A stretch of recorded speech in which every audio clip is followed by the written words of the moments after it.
యూనిట్గా కాకుండా రాష్ట్రాన్ని యూనిట్గా తీసుకోవాలని ఎంఆర్పీఎస్ నాయకులు డిమాండ్ చేస్తున్నారు. విజయవాడ ధర్నా చౌక్లో ఏర్పాటు చేసిన శిబిరంలో రాష్ట్ర ఎంఆర్పీఎస్ అధ్యక్షులు బ్రహ్మయ్య పాల్గొన్నారు. జనాభా దామాషా ప్రకారం వర్గీకరణ సమస్యను పరిష్కరించి మాదిగ ఉపకులాలకు సముచిత గౌరవం, న్యాయం అందించాలని ఆయన డిమాండ్ చేశారు.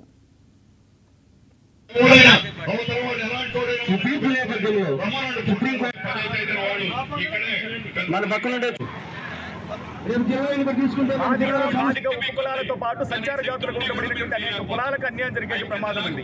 కేవలం 1-2 కులాలు మాత్రమే వర్గీకరణ ఫలాలు అనుభవించే విధంగా ముందుకెళ్ళడానికి అవకాశం ఉంది. ఆయా జిల్లాల్లో చూస్తే మెజారిటీగా ప్రతి జిల్లాలో మాదిగలు లేక మాలలు ఎక్కువ సంఖ్యలో కనబడుతూ ఉంటారు. కానీ అల్పసంఖ్యాక కులాలు అయినటువంటి దక్కని, సింగి, మైంకా, మాసిన్, గొడగలి, గోసంగి, పాకి, పైడి లాంటి అనేక రెల్లి కులాలకు సంబంధించిన వాళ్ళకు కూడా అన్యాయం జరిగే ప్రమాదం ఉంది. కనుక రాష్ట్ర ప్రభుత్వాన్ని మేము సవినీయంగా విజ్ఞప్తి చేస్తూ ఉన్నాం.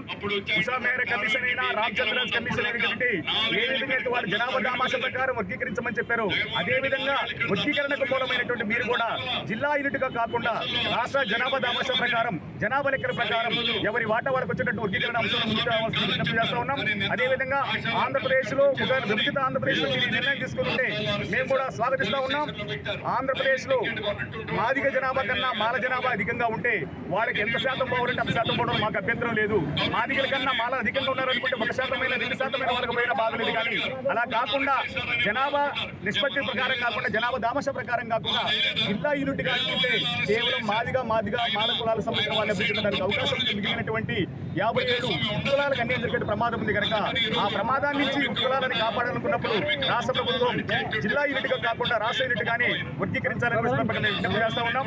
దానికోసమే ఈ రోజు రాష్ట్ర ప్రభుత్వం దృష్టికి సమస్యలు తీసుకెళ్లడం కోసం ఈ రోజు విజయవాడ కేంద్రంగా ధర్నా చౌక్లో ఈ కార్యక్రమం నిర్వహిస్తున్నాం.